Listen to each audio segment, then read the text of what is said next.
On September 19, 1902, a stampede occurred at the Shiloh Baptist Church in Birmingham, Alabama, killing 115 people.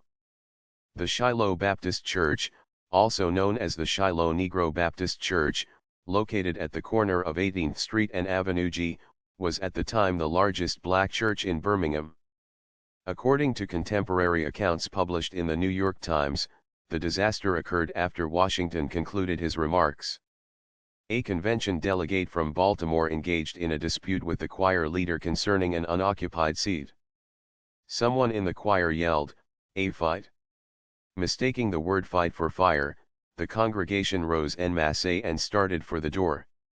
One of the ministers quickly mounted the rostrum and urged the people to keep quiet. He repeated the word quiet several times, and motioned to his hearers to be seated. The excited congregation mistook the word quiet for a second alarm of fire and again rushed for the door. Men and women crawled over benches and fought their way into the aisles, and those who had fallen were trampled upon. Through mere fright many persons fainted and as they fell to the floor were crushed to death. The level of the floor of the church is about 15 feet from the ground, and long steps lead to the sidewalk from the lobby, just outside the main auditorium. Brick walls extend on each side of these steps for 6 or 7 feet, and this proved a veritable death trap. Those who had reached the top of the steps were pushed violently forward and many fell. Before they could move, others fell upon them, and in a few moments persons were piled upon each other to a height of 10 feet, where they struggled vainly to extricate themselves.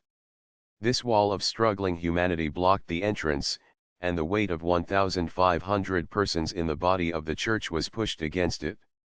More than 20 persons lying on the steps underneath the heap of bodies died from suffocation. 2 men who were in the rear of the church when the rush began realized the seriousness of the situation and turned in a fire alarm after escaping.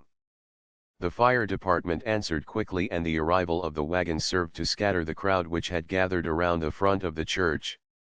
A squad of police was also hastened to the church, and with the firemen finally succeeded in releasing the victims from their positions in the entrance. The dead bodies were quickly removed and the crowd inside finding an outlet poured out.